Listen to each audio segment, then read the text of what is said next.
Ciao ragazzi, bienvenue à tous dans un nouveau numéro du podcast de la Beneamata. Asseyez-vous confortablement parce que c'est pas tous les jours qu'on est au deuxième meilleur endroit du monde après Giuseppe Meazza.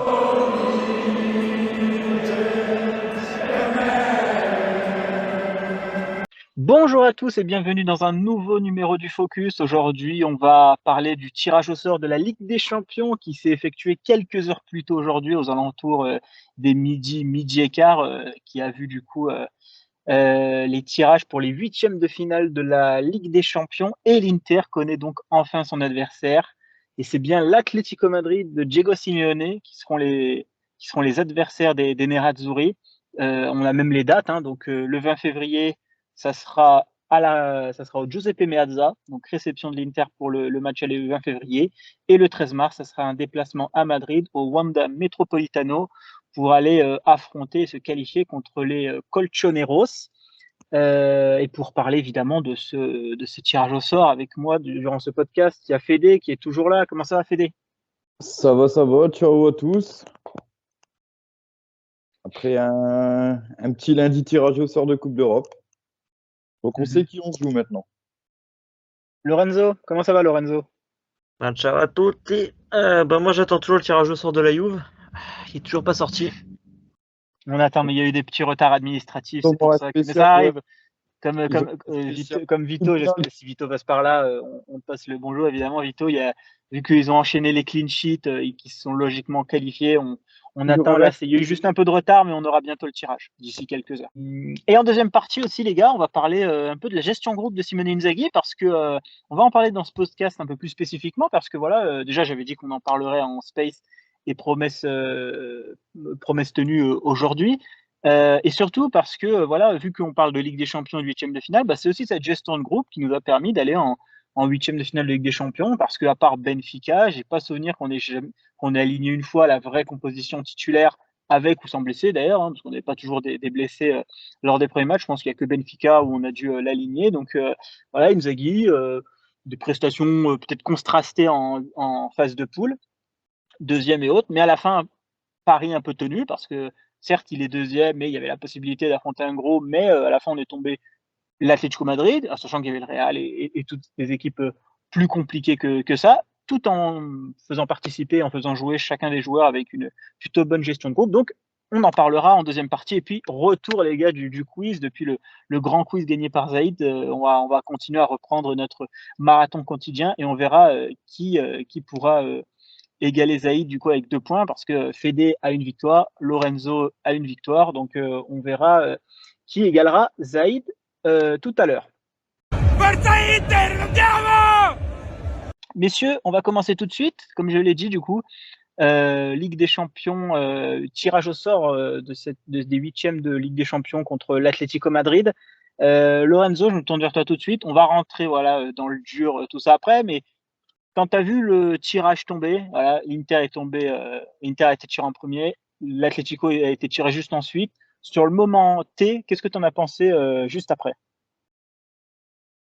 Alors, moi je me suis dit honnêtement, on n'a pas tiré le pire, mais pas le plus facile non plus. L'Atlético, ces dernières années, on le sait, c'est une équipe qui est très casse-gueule, a joué en Europe, elle a fait 2 finales de Ligue des Champions, elle sort toujours un magnifique parcours, à part l'année dernière où ils avaient même pas réussi à franchir les poules, et ils avaient fini dernier si je crois bien. Mais je pense honnêtement c'est une équipe qui est faisable pour nous. Et comme a dit Inzaghi, de toute manière, on doit ou comme Lautaro l'avait dit à la fin du match, on doit jouer les grosses équipes à un moment donné. Qu'on tomberait de toute manière sur des gros adversaires. Et l'Atlético est notre première grosse équipe. Après, on nous connaît contre les équipes espagnoles, c'est jamais simple. Toi, Fede aussi, réaction post-tirage? Alors moi, le tirage, je l'ai regardé en live. Je me souviens que beaucoup disaient on aurait dû être premier. On était premier. Si on garde le tirage, on aurait tiré le PSG.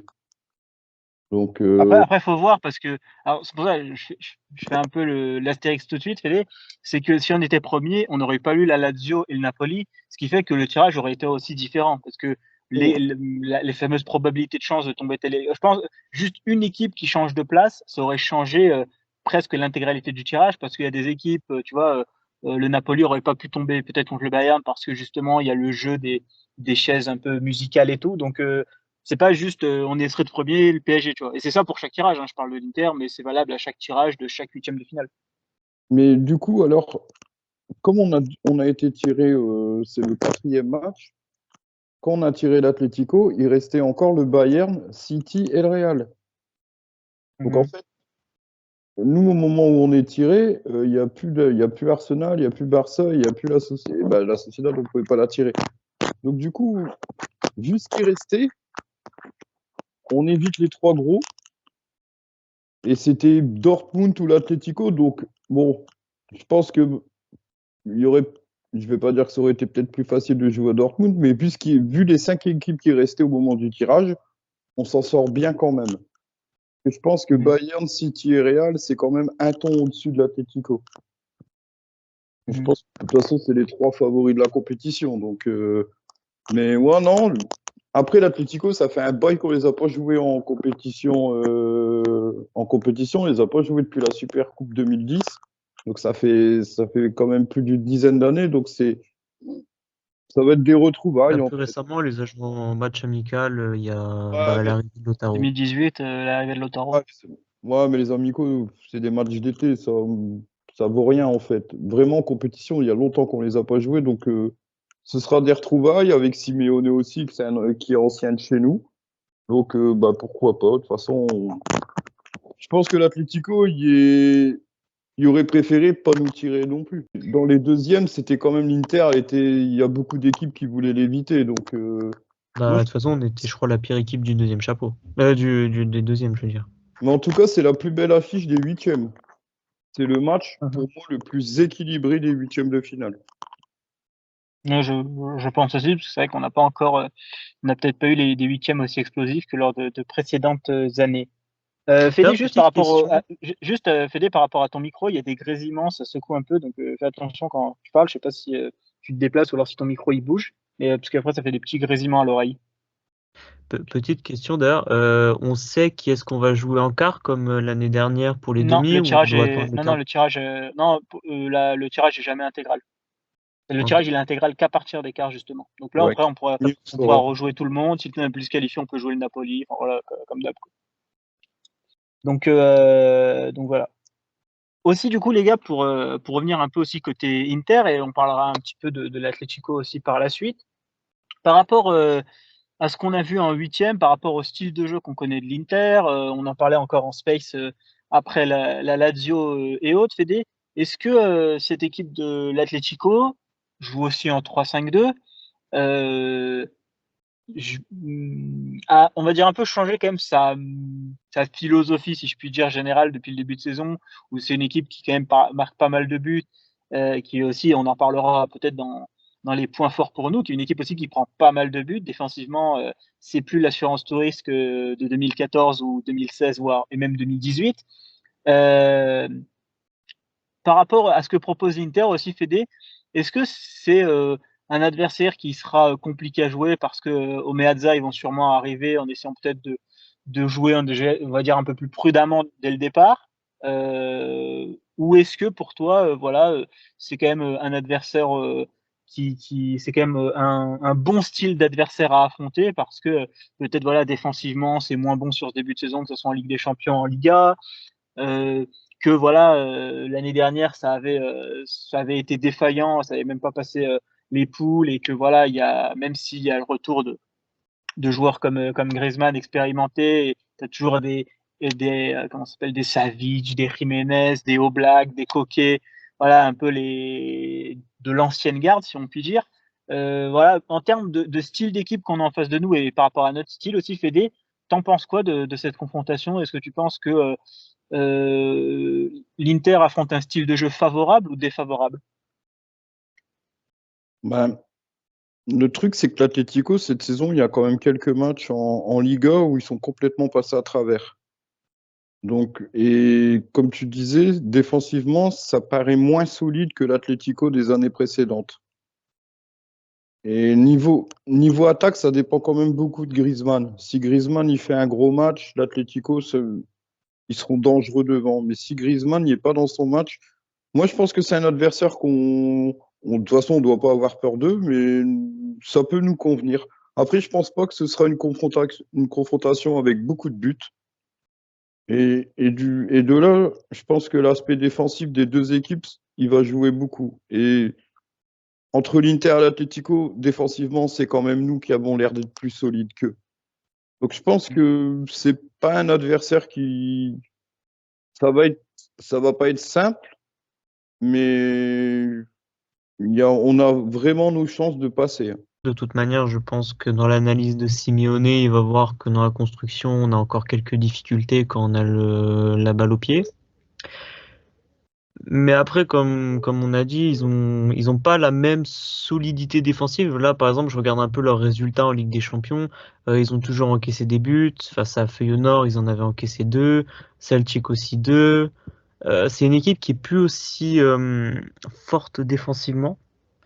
Et offensivement, oui, comme tu as dit, Fede, ça dépend entièrement de Griezmann. Si Griezmann est dans un beau jour, bah, l'Atlético sera dans un beau jour. Si Griezmann n'y est pas, ils peuvent complètement perdre au pied, même dans la construction. C'est vraiment leur meneur de jeu, le joueur à tout faire. Donc, si on arrive à bien coincer Griezmann, à bien le bloquer, je pense honnêtement que cette confrontation euh, peut être à notre avantage. Après, moi, je veux pas non plus sous-estimer l'Atlético. Ils ont des joueurs d'expérience, des joueurs qui connaissent bien la Ligue des Champions. Ils ont encore des joueurs qui a connu, je crois, la dernière finale perdue. Ils ont encore ces motivations. Et puis Simeone, pour motiver un groupe, c'est un meneur d'hommes. Donc je pense, comme Fede, que ce sera un match qui va se jouer avec très peu de buts, qui sera très tactique. Et c'est un peu ce qu'a mis Inzaghi, donc je pense honnêtement qu'on a notre avantage sur cette double confrontation. D'ailleurs, les auditeurs, n'hésitez pas aussi à nous dire qui pour vous est le favori de cette double confrontation, les points forts, les points faibles de cette équipe. Est-ce que quel type de match vous voyez, voilà, sous les commentaires sur YouTube. D'ailleurs, n'oubliez pas aussi de vous abonner sur la chaîne YouTube, la chaîne Spotify, les 5 étoiles sur Spotify et de vous abonner aussi sur YouTube et les pouces bleus sur YouTube. Donc, n'oubliez pas. Pour rentrer aussi un peu Après, plus dans. Vas-y, Lorenzo, je peux je vais appuyer juste mon propos sur un truc. Je regarde un peu leur confrontation face à de gros adversaires. Ils ont toujours au minimum encaissé un but. Quand tu vois Sociedad, ils ont encaissé un but, Real un but, Barça un but, et à chaque fois ils ont encaissé face aux gros adversaires.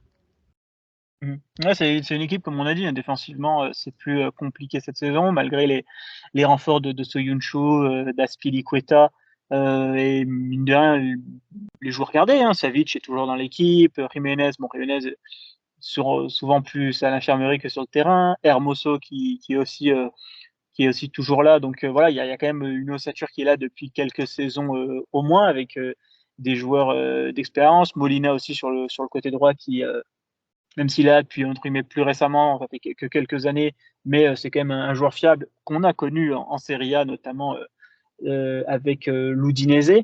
Fede, par rapport sur l'aspect individuel, quel duel t'aimerais ressortir de ce match? Quel voilà, duel d'attaquant, duel défenseur-attaquant, duel milieu de terrain, enfin voilà, quel duel Moi, individuel t'aimerais ressortir sur cette double confrontation qui seront clés? avant un duel individuel, moi je pense que ça va se jouer au milieu de terrain. Si nous, notre milieu, si on gagne la bataille du milieu, on se qualifiera. Parce que le milieu de terrain, ils ont deux pôles, ils ont quand même des joueurs rugueux, tout ça. Donc si notre milieu il arrive à prendre le dessus sur le leur, je pense ils ont ouais, c'est ce que tu disais, ils ont beaucoup de César Azpilicueta, Soyuncu, c'est beaucoup remplaçant. Ça brasse quand même pas mal en défense. Donc moi je pense que c'est vraiment la bataille du milieu de terrain qui va être importante dans la double confrontation. Si notre milieu de terrain il prend le dessus sur eux, on n'aura pas de problème. Parce que si notre milieu de terrain prend le dessus sur le leur, Griezmann aura pas beaucoup de ballons. Au contraire, nous, nos attaquants, ils seront bien alimentés. Et je pense que c'est vraiment une confrontation qui va se jouer sur la bataille du milieu de terrain. Parce que c'est des systèmes un peu équivalents. C'est des 3-5-2. C'est des équipes qui se ressemblent vachement dans les schémas tactiques. Donc, je vois pas des duels individuels qui pourraient peser. C'est plus les duels de pistons, ils ont Lino, piston gauche. Nous, nos pistons gauche, on a Di Marco. Donc, je vois vraiment plus des duels entre des secteurs de jeu que individuellement. Moi, j'ai le même avis que Fede. Je pense honnêtement que ça va jouer sur du collectif. Il n'y aura pas un duel individuel qui sera au-dessus d'un autre parce que quand on regarde leur 11 et quand on regarde notre 11 personnellement, euh, Witsel, c'est pas un défenseur central, mais il fait le taf dans cette défense. Donc c'est une équipe quand même qui construit énormément aussi sur des détails. Donc je vois pas en fait nos individualités. Oui, il y en a qui vont peser. Moi je pense l'individualité, notre duo Lautaro, Thuram qui va faire énormément de mal à cette défense de la Klitschko qui est assez lente. Le milieu de terrain, c'est là où tout va se jouer. Comme a dit Fede, je le rejoins totalement. Si on les domine au milieu, qu'ils n'arrivent pas à sortir un ballon correctement, que même quand ils arrivent à récupérer le ballon, on leur fait un contre-pressing qui fonctionne. Honnêtement, la partie peut être gagnée et même nous faire gagner un avantage précieux. Après, là où ils peuvent être un peu compliqués, c'est en attaque. Ils ont quand même pas mal de choix. Et je tiens quand même à souligner, même si je suis pas un grand fan du joueur, Morata fait pas une si mauvaise saison, ne fait pas une mauvaise saison. Il fait même un plutôt bon début de saison. Il apporte énormément à Griezmann le soutien qu'il faut. Et c'est pour cette raison que Griezmann arrive autant à briller. Euh, Ça a autant à briller. Pour moi, c'est pas le milieu qu'il faudra bloquer, ça sera vraiment l'attaque, le lien entre l'attaque et le milieu de terrain. C'est pour ça que je pense que Çalhanoğlu, Barella et Mkhitaryan vont avoir énormément de mal à contenir ce milieu. Mais sinon, je pense honnêtement que cet adversaire est faisable et est à notre niveau. D'ailleurs, au milieu de terrain, on parle de souvent, alors ça bouge, mais évidemment en Coquet en 6, d'ailleurs, ça fait peut-être un peu pas de grabuge, mais en 6, c'est peut-être pas sa meilleure position selon certains, donc à voir comment l'Atlético va le faire. Il y a le fameux aussi Rodrigo de Paul au milieu de terrain, Marcos Llorente, le couteau suisse, l'homme à tout faire. T'as Saúl Ñíguez qui Sur son revient bien piston aussi droit, sur, toujours, hein. voilà, t'as Saúl Ñíguez qui commence plutôt bien aussi ce début de saison, alors qu'on le pensait peut-être perdu pour le foot. Et t'as Lemar, bon, qui s'est blessé jusqu'à mi-décembre, qui devrait bientôt revenir. T'as Barrios, leur jeune milieu de terrain, je crois, qui est issu du centre de formation, mais qui est jusqu'à fin février 2024, donc il loupera au moins la confrontation aller au Meazza. Donc milieu de terrain, mine de rien, l'Atlético a pas de quoi rougir. T'as quand même d'excellents milieux de terrain, et surtout la caractéristique de tous ces milieux de terrain, surtout quand je pense à De Paul, Llorente, c'est quand même des mecs qui physiquement au duel sont aussi compliqués à bouger. Donc il faudra voir où est-ce que ça en est. Messieurs, on va passer du coup sur la deuxième partie. De toute façon, on reviendra évidemment sur l'Atlético quand le match se rapprochera, bien évidemment. C'est la gestion de groupe de Simone Inzaghi sur cette deuxième partie dont on va parler. Comme je disais, du coup, on a Inzaghi qui, à part peut-être contre Benfica, n'a jamais aligné l'équipe vraiment titulaire qu'on connaît tous. Il a toujours fait un petit peu de rotation ou beaucoup de rotation selon les matchs. Qualifié à la 4e journée, deuxième du groupe, entre guillemets, à la différence de buts. Donc voilà, c'est pas voilà, même nombre de points entre les deux équipes, donc vraiment ça s'est pas joué non plus à grand chose.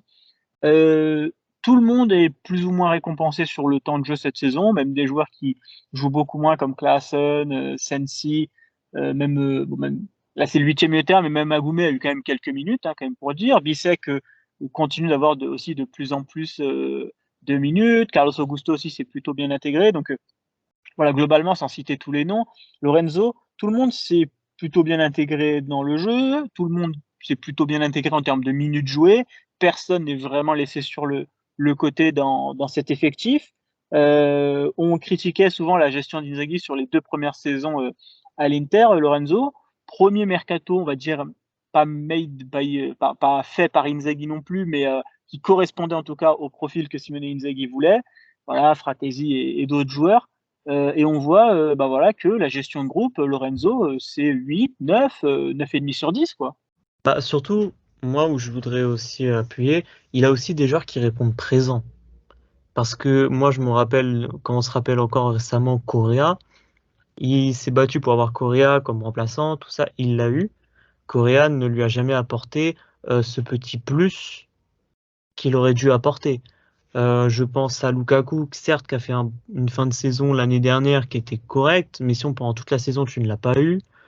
En plus, sachant que tu n'avais pas Correa à côté, donc tu n'avais personne. Et je pense que dans sa tête, il s'est dit qu'est-ce que l'année dernière n'a pas fonctionné et qu'est-ce que cette année fonctionne. Et là, il le voit, c'est son effectif. Il sait faire tourner l'effectif, donc il donne de l'importance à tous les joueurs. Ce que peut-être l'année dernière, il avait mal fait. Moi, par exemple, j'avais dit que la première saison, je comprenais pas la gestion qu'il avait Gagliardini parce que l'année d'après, il l'utilisait tout le temps, alors que la première saison, il l'utilisait quasiment jamais. Je pense qu'il a appris de ses erreurs et il montre encore plus que c'est un coach qui apprend et qui accepte de se remettre en question. Et ça, c'est quelque chose qui est bien parce qu'on le voit cette année avec, en plus, il lance les jeunes comme Bissek. Bon, Agoumé, on l'a vu une fois, mais au moins il tente. Je me dis quand même qu'il a appris et peut-être qu'il nous garde d'autres belles surprises. C'est ce que je disais la saison dernière. Inzaghi, ça reste un jeune coach par rapport à certains coachs comme Mourinho qui ont beaucoup plus d'années derrière eux de coaching. Lui, à part les jeunes de la Lazio, et la Lazio, c'était sa première équipe pro qu'il avait eue. L'Inter, c'est sa deuxième expérience. Donc, c'était sûr qu'il allait faire des erreurs. Après, ce qui a pas été pour son avantage non plus, c'est que quand il arrive, on lui enlève deux titulaires en puissance en parlant d'Hakimi et de Lukaku. Il n'y a pas de moyens. Donc, en fait, la première saison, il a bricolé avec ce qu'il y avait. La deuxième saison, il a continué à bricoler parce qu'on n'a pas recruté, on n'avait pas de surface financière pour recruter. Donc cette année, c'est vraiment la première année où il y a vraiment un effectif plus ou moins taillé à ce qu'il voulait. Et on voit la différence, c'est qu'il y a tous les joueurs ont eu du temps de jeu. Beaucoup avaient peur quand Bissek est arrivé, on va mettre 7 millions pour un joueur Bissek. Franchement, bon, à part sa passe ratée contre la Lazio, il y a pas, c'est pas non, c'est. Bah, il y a la première mi-temps face à Benfica, la passe ratée contre Ah, la mais Lazio. Non, moi j'ai rien à dire. ils ont tous raté leur première mi-temps contre Benfica. Et puis Après, tu as bon, même lui, le il avait cas quand même Aslani. bien, Il il avait quand même redonne bien raté lui confiance à aussi. Aslani aussi. Mais c'est ça, Oui, et Aslani. justement, et Benfica, c'est le bon exemple. La première mi-temps, on est parti avec une équipe B. Ça n'a pas marché. On perdait 3-0 à la mi-temps. Il n'a pas fait de changement. Il est reparti avec les mêmes 11. Et je pense que son discours, et c'est peut-être ces discours qu'ils ont changé depuis la saison dernière. C'est les mêmes joueurs, mais c'est une autre équipe qui est revenue sur le terrain. Je pense qu'à la mi-temps, on leur a fait comprendre que voilà, ça arrive. Il leur a peut-être dit, écoutez, j'ai fait peut-être trop de remplacements d'un coup, mais à vous de me montrer ce que vous valez. Et finalement, on repart de Lisbonne avec un match nul. C'est même un match qu'on aurait pu gagner parce qu'on a les occasions en fin de match pour le gagner. Donc je pense que son groupe le suit. Lui, il a confiance en son groupe. Même Sensi qui a eu un peu de temps de jeu, Klaassen qui fait il donne du temps de jeu à tout le monde. Donc je pense qu'il y a vraiment une osmose entraîneur-joueur qui s'est faite cet été. Et de toute façon, le groupe, il suivra. Là, de toute façon, je pense, là, mercredi, on va jouer Bologne. On va sûrement avoir, je pense, au moins la moitié de l'équipe qui va changer. Je pense qu'il ne faut pas se faire de soucis. Les joueurs, ils sont concernés. Ils savent ce que Inzaghi attend d'eux. Donc, il y a vraiment, non, il y a passé un cap, je crois. Je pense que le parcours de Ligue des Champions de l'année dernière, la saison compliquée en championnat où il y a des matchs comme la Fiorentina, Monza que tu dois gagner parce que tu as 10 000 occasions, tu marques pas, tu prends un but en fin de match. Je pense que ça, c'est pareil, c'est une leçon qui a retenu. Ouais, mais tu vois, moi je La- trouve que c'est bien parce que ça, c'est rare quand même que des coachs, même jeunes, hein, t'en as, ils ont toujours les mêmes défauts, qui arrivent à accepter ses erreurs. Mais je pense qu'Inzaghi, on n'a pas encore tout vu, hein.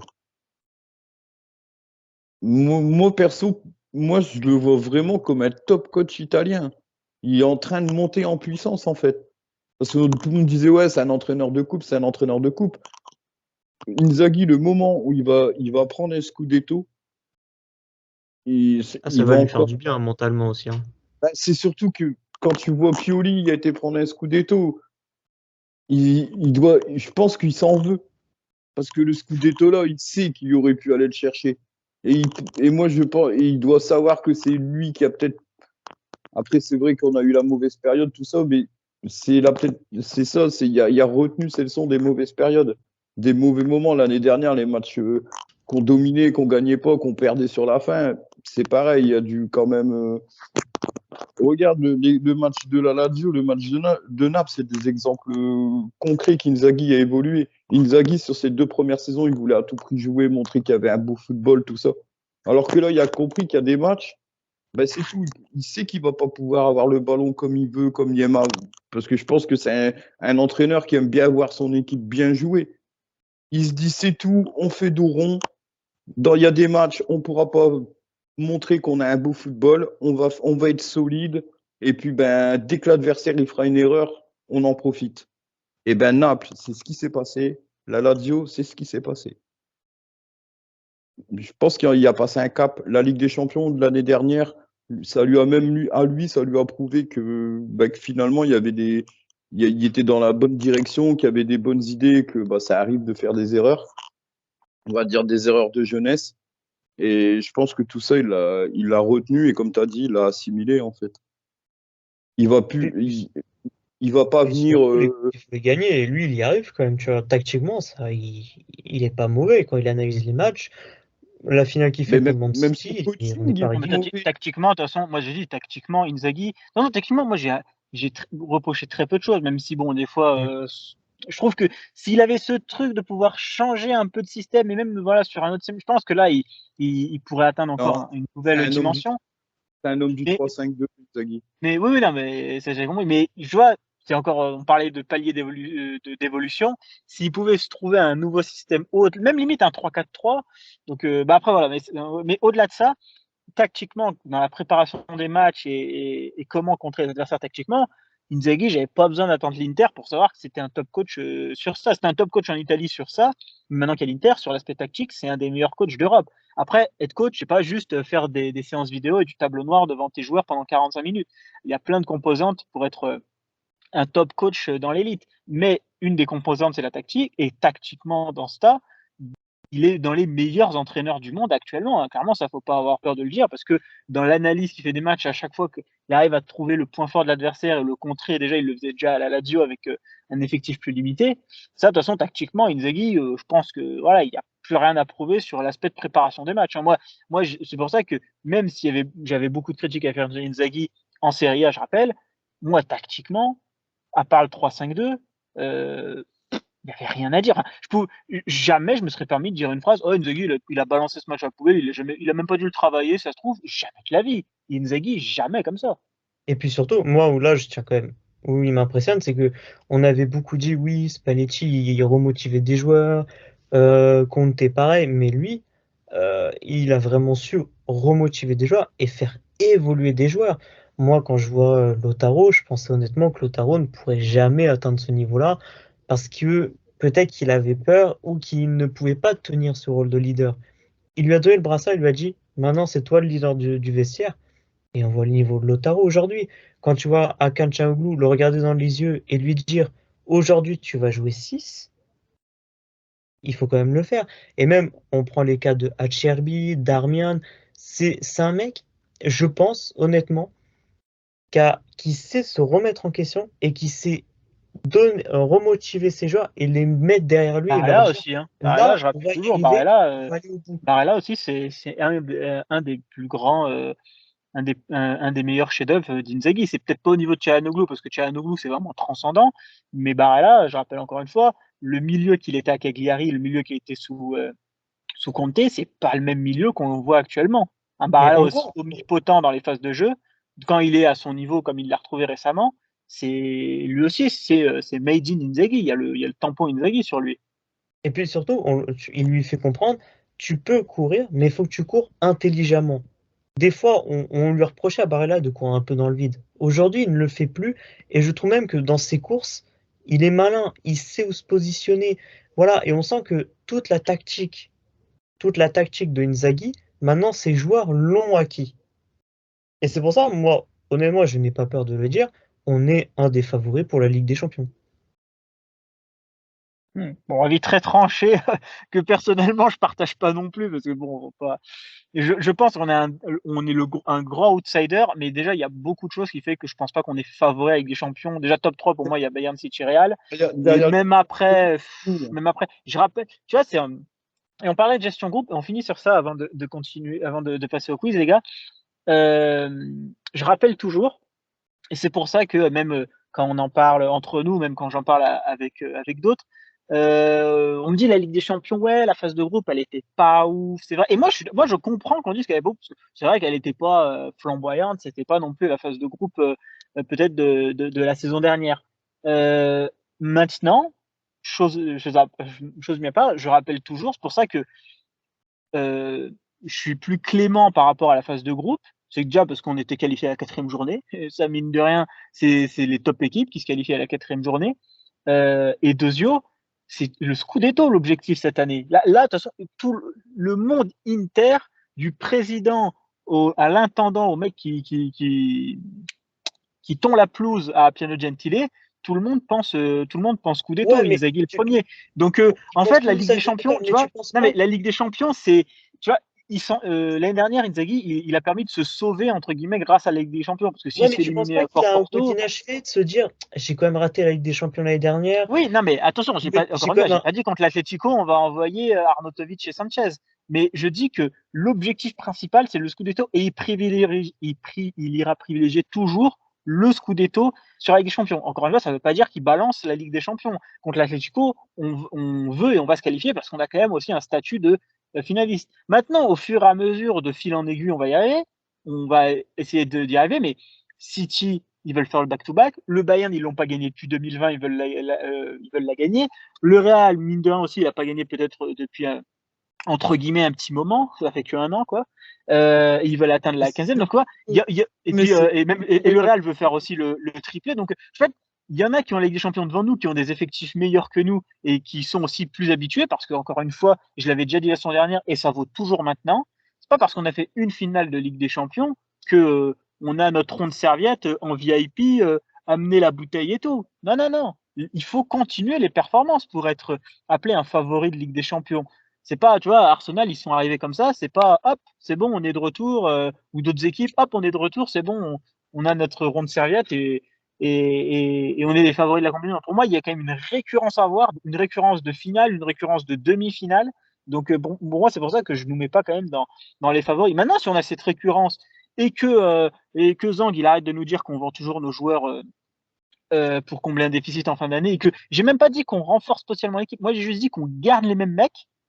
Ouais, c'est chaque fois là, c'est vrai, je répète toujours ça. Moi, je m'en fous de ramener X, Y, comme ce on nous promet et tout. Ouais, faut ramener lui, lui, lui. Au-delà de ramener, qu'on conserve les gars. Une équipe, les équipes qui gagnent des Ligues des Champions, c'est des équipes qui conservent leurs joueurs, surtout au fur et à mesure pour construire un projet. Si on garde nos joueurs, qu'on est compétitif et tout, bah voilà, pourquoi pas aussi rêver et de se dire, ah franchement, avec des champions, vas-y, cette année, c'est quand même un vrai objectif et tout, mais ça se décide pas juste parce que tu as fait une finale avec champions. Tottenham, ils ont fait une finale l'année qui a suivi, ils étaient là pas là pour aller refaire une finale ou gagner avec des champions. Tu vois ce que je veux dire? Donc, pour moi, c'est la récurrence, les gars, qui fait que on est à un moment donné un candidat à la Ligue des Champions. Parce que la phrase candidat avec des champions, c'est je viens la prendre devant tout le monde, moi, la Ligue des Champions. Je pense pas que cette année, l'Inter est dans cette posture-là. Encore une fois, comme j'ai dit, le Scudetto est prioritaire sur la Ligue des Champions. Ah, mais carrément.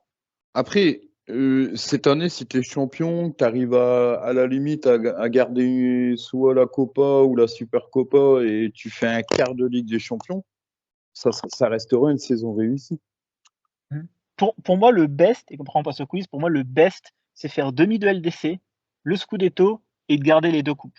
D'être, de continuer dans les coupes pour monter le palmarès. Tu as la deuxième étoile, je te rajoute encore 2 coupes au palmarès, et justement, tu commences à construire ton petit rond de serviette pour la Ligue des Champions. Parce que Ah, finale, demi-finale, l'année prochaine, t'arrives, voilà, on est là, on veut retourner en demi-finale. Voilà, on a mangé le caviar, c'était plutôt pas mal. On va quand même, on va en reprendre un petit peu. Donc pour moi, voilà, De toute façon, à partir du quart de finale, de toute façon, je pense, après, ça dépend encore une fois contre qui tu tombes, machin.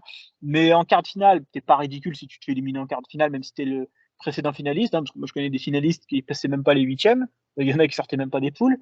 Donc voilà, après une demi-finale, c'est le top, mais encore une fois, l'objectif c'est le Scudetto. Il y a un +4, donc pour une fois, Inzaghi, tous ses calculs sont payants, mine de rien. C'est pas lui qui a choisi de tomber l'Atlético, bien évidemment, hein. Mais voilà, c'est tombé, c'est tombé. Donc on verra un peu ce que ça donne, mais voilà, je voulais quand même qu'on fasse Mais une petite. après, ce qui se passe, c'est que si en janvier, on garde la Super Coupe, comme il y aura déjà un titre, je pense que mentalement, pour l'équipe, ça va être encore mieux. Parce qu'ils auront déjà gagné un titre de la saison. Donc, ça va leur donner envie d'en gagner plus. Mhm. Tu Donc vois, ouais, mais de toute façon, ouais. un petit peu arrangeant, quoi, mais. Et après, je pense que sa priorité à Noël, à la période des fêtes, c'était d'être le mieux placé possible en championnat. Donc là, on va finir l'année. En championnat, il nous reste Lecce et Genoa. On doit aller prendre 6 points. C'est tout. Il y a pas, et je pense qu'Inzaghi, c'est pareil. Lui, sa priorité, là, c'est peut-être même pas Bologne. Bologne, il verra comment ça se passe. Mais sa priorité, je pense que c'est de prendre 3 points à la maison contre Lecce, aller gagner à Gênes. Et il fera le bilan fin 2023 de où on est en championnat. Parce que le championnat, on a une Juve qui joue rien à côté. Moi, je pars du principe que la Juve, elle est en conférence cette année, donc elle aurait 6 matchs de plus. Il y aurait déjà plus que 4 points d'écart. Il serait au niveau, il serait peut-être juste au-dessus de Milan. Mais il y aurait déjà un trou, l'écart, il serait bien plus important. Je pense qu'il y aurait 3 points de plus. On aurait déjà une Juve à au moins 6 ou 7 points. Ouais. Alors, on verra. on verra ce que ça donne un petit peu d'ici là. Bah, c'est ça en fait. Mais moi, c'était ma crainte par rapport au Scudetto, c'est que eux jouent rien. Mais voilà, ils n'ont pas de super coupe à jouer, ils n'ont pas de Coupe d'Europe, donc mais bon, là, on a déjà 4 points alors que eux jouent pas, ont jamais joué en semaine. Je pense que même Inzaghi il pensait pas avoir. Je pense que dans ses prévisions, il pensait pas être déjà avec 4 points devant la Juve. Eh bien, écoutez, messieurs, on va passer au quiz. Désormais, le retour du quiz depuis le grand quiz qu'on avait fait avec la team Beneamata avec Zaïd vainqueur. Fede, Lorenzo, vous vous battez maintenant pour une place pour égaler Zaïd, pour prendre 2 victoires. 2 victoires aussi, parce que voilà, vu que Zaïd a eu 2 points et que chaque victoire au quiz rapporte 1 point, sauf le grand quiz où ça en rapporte 2. Est-ce que Fede, Lorenzo, vous êtes prêts? Allez. Allez, let's go, hein. Eh bien, c'est parti. Première question, ça vaut 1 point. Un joueur de l'Inter est la bête noire de la Lazio, qu'on a affronté il y a quelques jours, en ayant marqué contre eux 18 buts en 24 matchs. Qui est ce joueur? Répète la question, s'il te plaît. Il y a un joueur de l'Inter qui est la bête noire de la Lazio, il a marqué 18 buts contre eux en 24 matchs. C'est leur plus grosse bête noire. Il n'y a pas un joueur qui a marqué plus de buts que lui. Icardi? Non, c'est pas Icardi.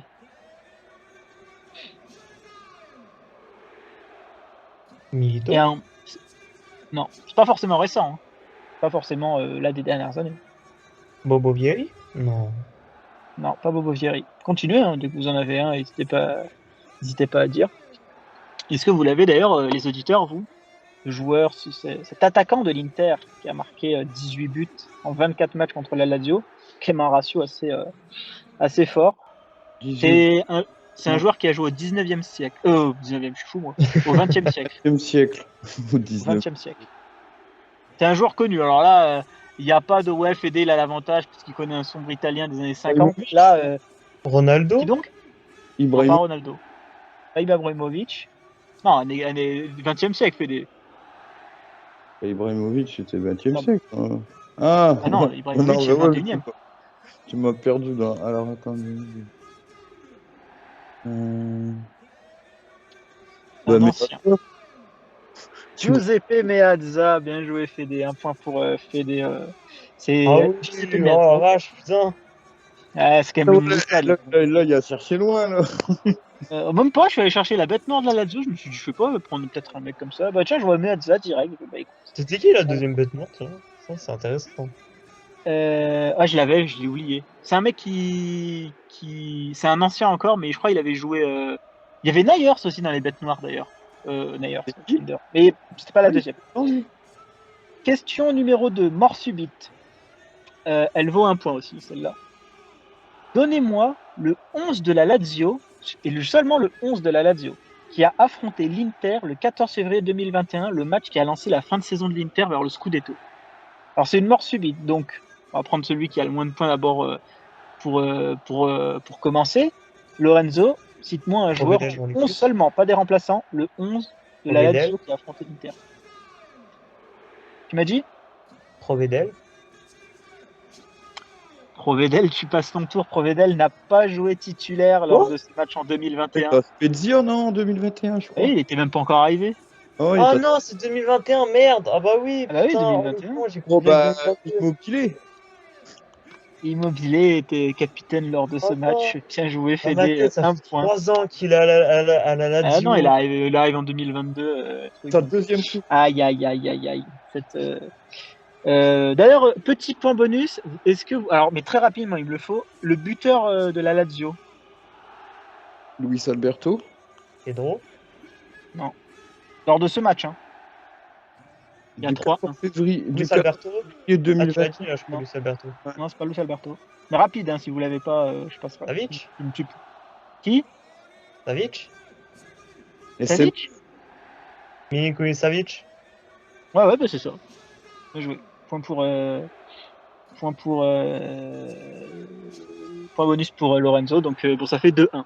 Ça se rattrape un peu, quand même. Une question 3, mort subite. Celle-là vaut 2 points. Alors, attention. Écoutez bien, voilà, toutes les dates et tout. Super Coupe d'Europe, Atlético Madrid-Inter, 2010. Je veux les 22 joueurs qui ont joué titulaires lors de la finale. Pas les remplaçants, je ne veux que les 22 joueurs titulaires des deux équipes. Donc, Lorenzo, c'est toujours toi qui as le moins nombre de points, donc c'est toi qui commence. Déjà, 2010, hein, là, il n'y aura pas de je me suis trompé. 2010. Bah, Julio César. Julio il y est. Fede. Zanetti. Javier il y est. Lorenzo. Ah bah, heureusement qu'il y est. Schneider. Snyder il y est. Fede. Cambiasso. Lorenzo. J'ai un doute. Vous avez le droit aussi au mec de la J'ai Chico. Hein. joué safe, je vais dire Samuel. Samuel il y est, il a pris un carton jaune. Fede. Diego Milito. Diego Milito il y est. Lorenzo, je crois que vous faire tout l'Inter avant d'arriver sur l'Atlético. Bon, vous n'avez pas totalement tort. Parce que Forlan. Diego Forlan. Et ouais, il y est. Juste avant qu'il vienne chez nous, il y a joué. Fede. 2010. Macon. Macon, il y est. Lorenzo. Stankovic. Stankovic joue. Fede.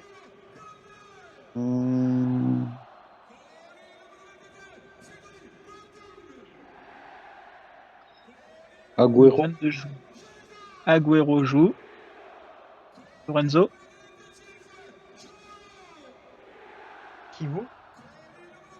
Kivu est là. Oh putain. Fede. Niveau Inter, il vous reste 2 mecs, je crois. Ouais, 2 mecs. Thiago Motta. Thiago Motta? Ouais. C'est une mauvaise réponse, Fede. Il n'est pas titulaire lors de ce match. Non. Thiago Motta ne joue pas, parce que le milieu, c'est Zanetti, Cambiasso, Snyder. Pour valider, Lorenzo. On a dit Lucio? On n'a pas dit Lucio. Tu valides avec Lucio? Bah, je valide avec Lucio. Eh bien, c'est validé. 2 points pour Lorenzo, qui repasse en tête avec 3 points à 2. Alors, du coup, vous aviez Julio César. Il manquait Eto'o côté Inter. seulement. Stankovic jouait sur le côté, pour vous dire. Et côté Atlético, donc il y avait De Gea dans les cages, Ufailusi à droite, Perea Godin, Dominguez à gauche, Assunção Garcia au déjà milieu de Godin terrain, à l'époque. Oh, vache. Simao Reyes, Reyes pour ceux qui s'en souviennent, et l'attaque Forlan Agüero. Donc voilà, c'est pas fini parce qu'il nous reste encore 3 questions et on va passer sur des enchères. Les gars, combien de joueurs transférés directement de l'Atlético à l'Inter ou de l'Inter à l'Atlético au XXIe siècle pouvez-vous me citer? Directement, pas des mecs qui ont joué dans les deux équipes, mais des mecs qui ont été transférés direct de l'une ou l'autre équipe. Combien vous pouvez me citer? Il y en a... il y en a 7. Donc Lorenzo Fede. deux joueurs qu'on fait Inter Atlético, c'est ça? Atlético Inter ou Inter Atlético, mais directement, pas de club intermédiaire. Tu as dit au XXIe siècle. Au XXIe siècle seulement. Donc pour vous dire, le premier, il date de 2007. Voilà, je donne un indice, je suis sympa. Oh la vache. Alors vous en donnez combien? Vous pouvez en donner Moi, combien? Je peux en donner 2 actuellement. Allez, 2 pour Lorenzo. Fede. Allez, on va tenter 3. Hein. 3. Good.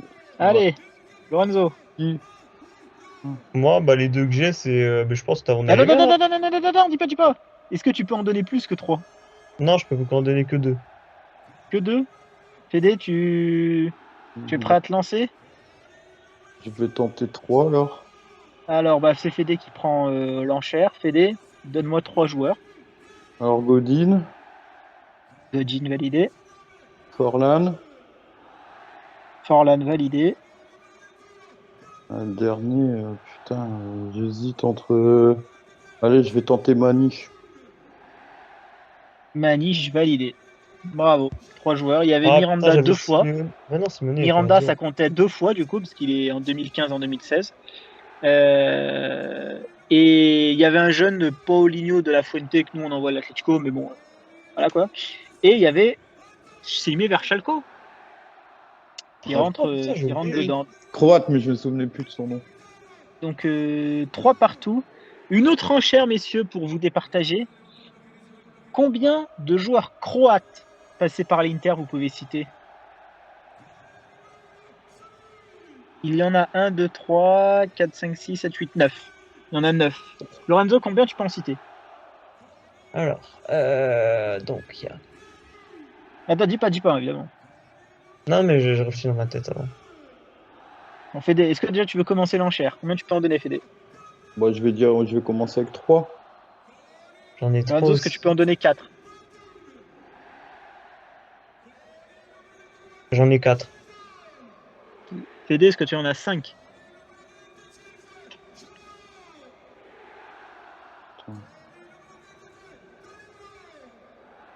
Croate.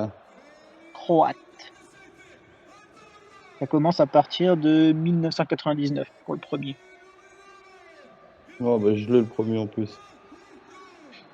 Allez, on va tenter 5.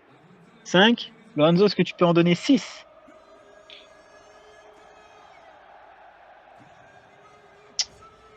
Non, je peux pas. Tu peux pas en donner 6, alors Fede, à toi. Donne-moi 5 joueurs croates passés par l'Inter. Brozovic, Perisic.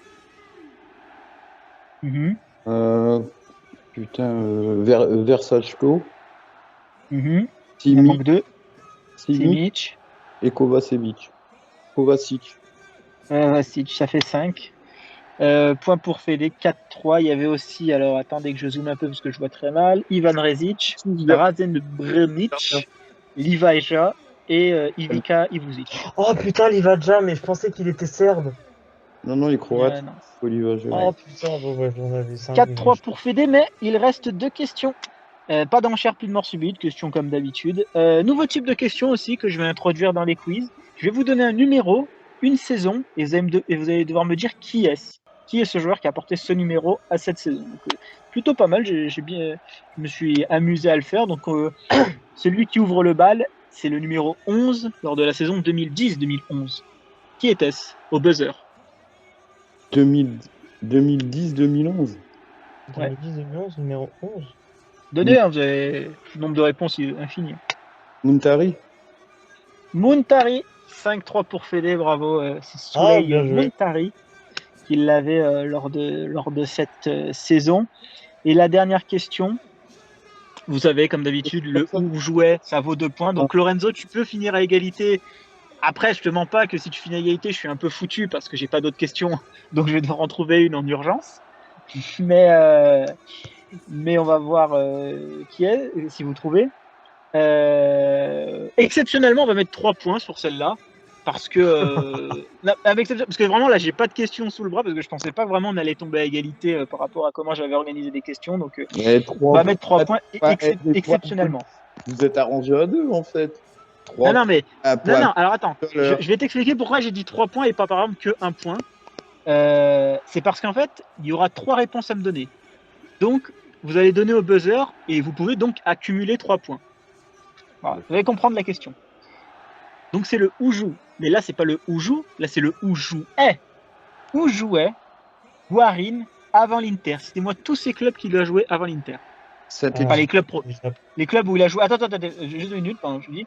Tous les clubs pro, hein, m'en fous où est-ce qu'il a joué quand il avait 14 ans. Bon, je prends tous les clubs pro où il a joué. Donc, dès que vous en avez un, vous me dites au buzzer. Grêmio, non? Pas Grêmio. Saint-Etienne. Saint-Etienne, 1 point pour Fédé. Bah, Porto. Ça fait 6-3. 6-3, 6-4. Et il reste un club. Je tente un coup. Vas-y. Boca Junior. Boca Junior 6-5. Aïe, dommage que tu n'avais pas Saint-Étienne, Lorenzo. Il a joué à Saint-Étienne, j'avais oublié, mais je savais même pas. Attends, il a joué chez moi quand même. C'est le de Saint-Étienne qui m'en avait parlé. Mais putain. Respect, il a quand même il a joué là. Il est passé par le cours Gustave Nadeau un jour, hein, peut-être. Donc, et référence. Ils en gardent un souvenir comment, Saint-Etienne? Bah, je te mens pas que je suis pas non plus un supporter de Saint-Etienne, donc je peux pas te dire. Et j'étais trop jeune pour avoir vu vraiment et tout, donc en vrai, je pourrais pas te dire. Faudrait que je demande à. Je connais 3 personnes qui supportent Saint-Etienne. Il n'est pas laissé de gros souvenirs, je pense qu'il a pas dû jouer longtemps. Non, il n'est pas resté non plus trop longtemps. Quelques saisons quand même, mais il est pas resté non plus 15 ans, quoi. Mais je demanderais, tiens, parce que je connais 2-3 personnes supporters de Saint-Etienne, j'irai leur demander un peu le passage de Guarin, qu'est-ce qu'ils en ont pensé. Et tout, mais il est passé à l'Inter et juste avant nous, il est passé à Porto. Et bien écoutez les gars, on va terminer ce podcast sur ça, le tirage au sort, la gestion de groupe et ce quiz. Fédé, tu recolles à égalité avec Zaïd. Hein. Ouais, bah c'est donc, bien. Bah, maintenant il faut le dépasser. Ouais, c'était bien serré quand même. Ouais, c'est vrai. Bah, après, vraiment, s'il avait vraiment trouvé Saint-Etienne, il m'aurait foutu quand même bien dans la mouise parce que chaque jour, je me prépare une petite question supplémentaire pour départager les prochaines fois. Mais là, c'était le quiz le plus serré, je pense, depuis Walid Zaïd qui a été fait. Donc voilà, les auditeurs, n'oubliez pas, vous abonner sur la chaîne YouTube, de vous abonner sur la chaîne Spotify, les 5 étoiles sur Spotify et les likes évidemment sur YouTube. Et voilà, entre guillemets, le pari tient toujours. Quand on aura atteint les 4.8 étoiles sur Spotify et les 200 abonnés sur YouTube, je viendrai faire un quiz en tant qu'intervenant. C'était pas les 20 j'aime sur YouTube? Ça a changé? Voilà, mais ça, déjà, on les avait déjà atteints une fois sur la chaîne. Et en plus, ça, c'est des objectifs de P5 parce qu'il veut me mettre dans la mouise, il veut que je prenne 5-0 sur le quiz. Donc, faut pas l'écouter, P5. Le pauvre qui est malade. Hein. Je demande pas. On est, je crois, pour le moment, plus de presque 250 sur le nouveau compte Bene Amata. Et sur Spotify, les 5 étoiles, il faut juste mettre 5 étoiles. Quand vous avez écouté le dernier podcast, vous mettez voilà, j'ai bien aimé, c'était super, 5 étoiles. Et au fur et à mesure, si tout le monde, ou presque, met 5 étoiles, ça remontera logiquement à 4.8. Donc, je n'ai pas demandé des objectifs démesurés non plus. Donc, à vous de jouer, les auditeurs, pour les 5 étoiles sur Spotify et les abonnements sur la chaîne YouTube et les pouces bleus. Merci Lorenzo, merci Fédé pour ce podcast. Et nous, on se retrouve d'ici la fin de semaine. Il y aura Bologne, on va voir s'il y aura un space ou pas. Et comme d'habitude, vous aurez le podcast de la fin de semaine ou du début de semaine prochaine, vu qu'on en a tourné un dès ce lundi. On verra tout ça. Merci encore à vous et ciao à tous. Ciao.